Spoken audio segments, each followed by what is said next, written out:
We're going to be, how long we ain't going no hour. Dude, what I make, that's a lot of money going past an hour.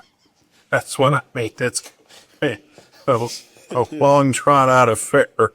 Ladies and gentlemen, welcome to another episode of the Way It Is podcast. I got Mr. Rick Spradling with me here. Now, I wouldn't be calling him Sprad to his podcast. I've been calling him Sprad for 27 years. If I called him Rick, it just wouldn't feel natural. So, before we get started, we got a new sponsor for our podcast. The R. Miller Golf Associates. He does golf training. This company is now sponsoring our podcast. So, fella owns it's named Rob Miller. He reached out to us. He does golf lessons and golf skills, this is golf skills and everything. So if you're interested, you let me know. Because you're on the podcast, you get a free lesson. I get a free lesson every weekend of what not to do. Yeah. So how is your golf game compared to Rob's? My golf game's not very good, but my worst game is better than his best. How's that? Who keeps score? He does. Oh, no. He says you keep score. He keeps score, and it makes you wonder that he's in charge of a business, the way he counts and adds. This one. All right, so it's going to be a good one. Rick Spradling, what do you do for here at B-TEK Brechbuhler Scales, sir? B-TEK, I'm general manager of the B-TEK plant. Brechbuhler, I was a regional manager over, originally when I started, it was started in Cincinnati, and then I was over Dayton, Indianapolis, and Cincinnati. Moved to Canton, then had Canton and Cleveland. And when you moved up and were the regional manager for Canton and Cleveland, what possessed you to transfer me from B-TEK over to Canton? Well, that's a loaded question now after the fact. Huh? Grew up in Canton South area, right? Yeah. Played football. Did Rob Miller play football with you? He was. He is infamous. In what was his position? Left out. Believe it or not, wide receiver, but he's well known for his onside kicking. He was a kickoff guru. Oh. Yeah, we had an onside kick. We actually had a chance to win a game for once, and he was onside kicking it, and it's probably the first kick that ended up about 5 rows into the stands. So, yeah, needless to say, we didn't win. Well, what was your position? Quarterback, safety. Now, your boy, Ricky, he played, too, for Jackson, right? Yeah. He's a good wideout, wasn't he? No, he was a running back and defensive back. And he ended up going on scholarship to Cincinnati. Yeah, no, he went to University of Charleston, and then he played a year, and then transferred to Cincinnati to concentrate on his degree. So after high school, you went to college. What'd you major in? Business, yeah. Do I want what? So business. Right. And then ended up in Cincinnati. At Brechbuhler, Cincinnati. Now, yeah. Was Steve Truman there when you hired in, or did you hire him? No, I did hire Steve. Yes, I did. And we got a picture of him from back in the day. Was he he looked like a hippie, didn't he? He looked like Spicoli from Ridgemont High. He had trouble getting to work on time. He had a 1972 Monte Carlo. He'd get there right before 8 o'clock, or at that time our start time was that. But the door didn't work, so he had to crawl out the window every time. So he struggled there. So he'd be a minute or two late because he had to crawl out the window. Yeah, that was. Well, because you wasn't paying him enough to buy a decent. Well, that too. But you got to show up to get paid. Oh. Yeah. Oh my. So, now honestly, and I am being serious here because I remember Al Atchison was, and he passed away, but yeah, he's well known. He was a good guy. Yeah, he was really good with concrete. Well, all in general, mechanical scales, and so he worked for you. Yep, he was there. He was there when they originally started. He originally worked in Columbus, and then he transferred to Cincinnati, and then he did everything from electronic, mechanical to concrete. Yeah, he kind of do everything in the Big Al with the scale. I mean, he was well known. Good, nice guy. Good guy. Several times. Yeah, he's a good human being. So, so then what year? It was like 97 or 98. You transferred up to. Yeah, 98, 97, 98. Yeah, to Canton. Canton. Somehow, some way, drug me from B-TEK over to work for you. Like, as you see my skills, Not your skills. and not in personality and all. That and your biggest phrase was, what was it? You don't pay me by the mile per hour or whatever, or how fast you would work. So, Oh, Sprad. Your wife, Lori, and your son, Ricky, and got a daughter, right? yep, Samantha. 2 grandkids. She has 2 children. So, Grandpa Sprad. Yep. So, who buys the Christmas presents for you? And who do you think? But you set the budget, right? No, I believe it or not, I couldn't tell you if I got $1 or 10 million. No, being all taken care of. She does all the taking care of the kid. I give her that. I gotcha. Come up to Canton, you were the regional manager for both Canton and Cleveland. So, who's your Cleveland gang at the time? Obviously, Roger Gore had been there forever. He took over after Ed Lucy transferred out of there and came to B-TEK Canton as a support role. Ricky Johnson was still there. Rick now, back then it was known as Ricky. Chad, right? Chad was still there. Chewy, Jeff, Yeah. he's there. Jenna's there. I think that's about it. Scott at Alaska, I think He came after I left, I believe. oh, that's right. After you left out there, went over too. Good group again. Tech. When you were the regional manager at Canton and Cleveland, can you remember what was the biggest, largest project that you ever? Probably a joint effort between Canton and Cleveland. I think it was for Republic Waste. It was a transfer station in a tunnel, which is where the semis drive and they load all the garbage in there. And we started it Friday evening after they closed. We demoed and excavated for a pit all through the night. Saturday morning, come in, poured the pad and the walls in one day. We poured a mix that in 15, 20 minutes you could stand on it. So we put the pit in, 70 by 10 or 11 pit on Saturday. Sunday the scale went in, and Monday they were running. What size was a pit? 70 by 10 or 11. How deep? Shallow for Like an 18-inch or 18-inch, 2 feet. Yeah. So you got regular set concrete, moderate set, but this No, it was a fast set. it Yeah. was the fast set concrete. Yeah, you could be on it in because they started set wall forms in 15, 20 minutes after they, Which republic that was? off of Harvard Road, Yes. So it was inside the building, inside the building. and Friday night starting the excavation. Yep. Friday night, Cleveland crew did it, and then Saturday, the Canton concrete crew came in. And then put the scale in Sunday, right? Yep. But this, yeah. That was kind of like the project you were under the most. Yeah, it was tough. I don't want to say the most pressure, but that was a lot of work in that amount of time. You know, today it'd probably be a 2-week project. Just kidding. Is there any memorable, scary situations you ever had with a customer? Because I know some of the places, some of this we may not be able to put on record, but did you ever have a situation where you had a customer, an irate, really scary situation with a customer, or for the most part, I'm sure there were some angry situations where something didn't go right, but anything that ever sticks out in your mind? No, I kind of been kicked off sites trying to collect money. The people that owed us money, that was in the old days. Now that wouldn't happen. No, that's a nice thing with the company. Everyone we worked with was pretty on the up and up, and we didn't have many issues. We addressed them before it became an issue. Yeah, before you got into before it came into a bad situation. Don't go yet with the B-TEK scales, but go with the old school, maybe mechanical scales. What was your favorite one? That would have been the Howell mechanical. Simple to work, and they actually did work. That one time they had a lifetime warranty on the levers. The supercast lever. Supercast lever. So the old school mechanicals, that was your favorite. That and then probably Thurman next, based on the easiest to work on, and that's what we sold most of. So I'm more familiar with it. Now switch gears to B-TEK. What's your favorite?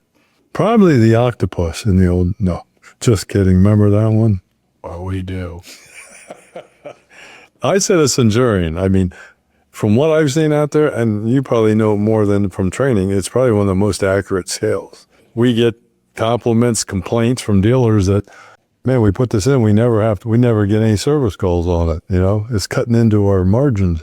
So, I mean, that's a positive thing. And there's probably multiple different reasons. I kind of have my ideas, but why you think it is so accurate? And it kind of says, really tell as the analog or the digital. Mine is it's a 1-to-1 rocker column compression load cell digital with, many strain gauges.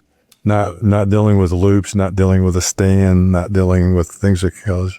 The weight of the scale is directly being imposed on the cell. There's no linkage or anything. 1-to-1. Yep. I've always thought prior to the Centurions, remember we set the old super lows and stuff. You never shot nothing. You never verified level or anything with the suspension. You just basically went in there, Start laying it down. laid it out, put the parts down, set the scale. But when the Centurion line come out, well, okay, now we want everything within 1/8 inch. So we start shooting. Everybody's like, right, we got to do this.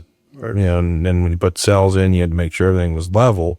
Well, kind of found out the reason why you're supposed to do that, because you're right, things worked very well.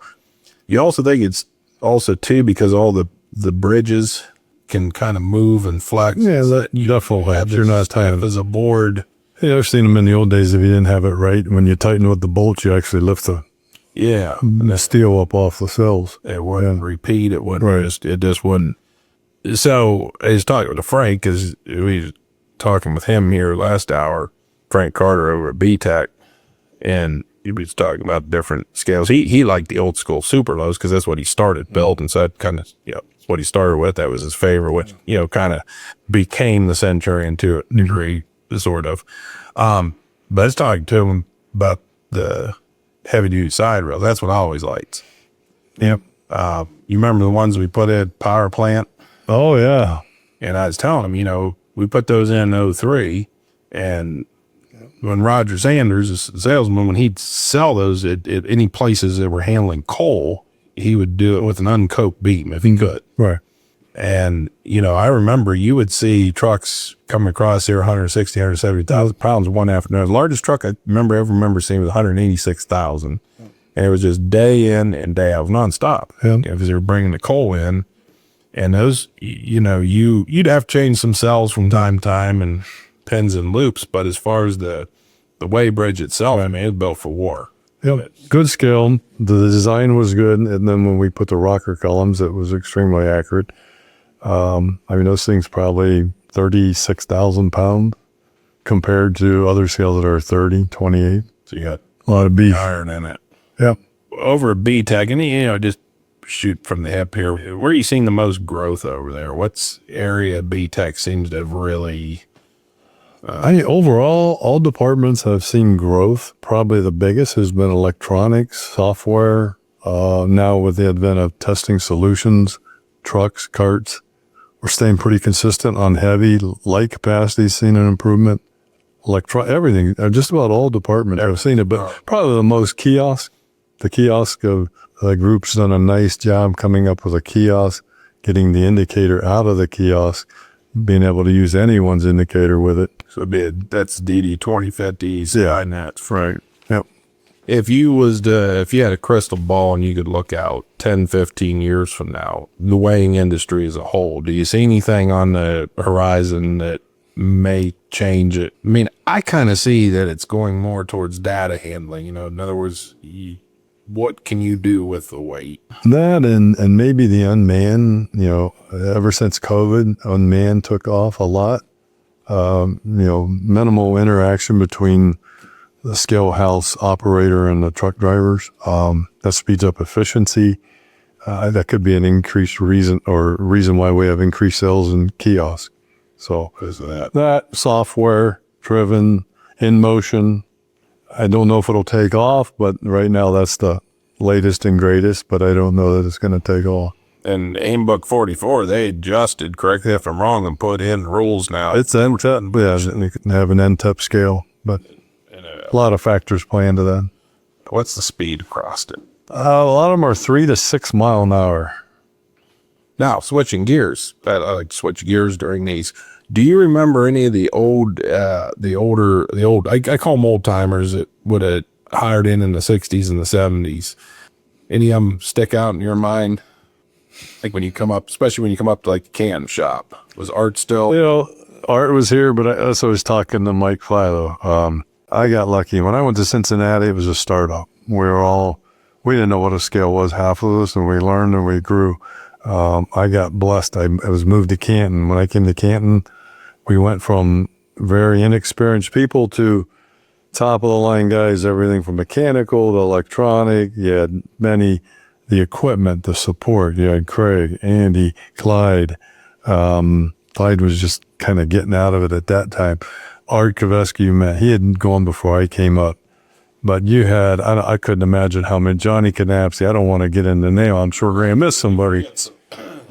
So You'll forget somebody. But yeah, the amount of, it was simple. I mean, we had good people. Let's say there was a young person you were talking to who was inquiring about the scale business. You know, maybe should I get into it? Is it something I get into? What would you tell them from your 30-some years of experience in it? If you got a young person who's maybe kicking around that, yeah, man, I might want to get into this trade. Yeah. I mean, it's a trade and business that you could make. Whatever you put into it is what you're going to get out of it. You can go. I mean, we all started kind of on the service end. When I started in Cincy, it was a struggle. I ran many warranty calls because we couldn't afford to pay people to go out and do warranty. But by doing that, you learn, you meet people, you meet customers. But as far as a young technician, it's not easy work.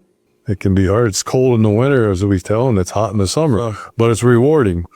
Once you understand it, learn it, you can continue to grow and advance. It's pretty safe, pretty recession proof. Everyone needs a scale. Everything's been made or weighed, it's been made, it's been weighed. Right. So yeah, you can definitely make it a career, not a job. Yeah, sometimes miss the field. You get done with the job and, you'd be done with the job for the day. Yeah. Take a nice scenic route, going home. Yeah.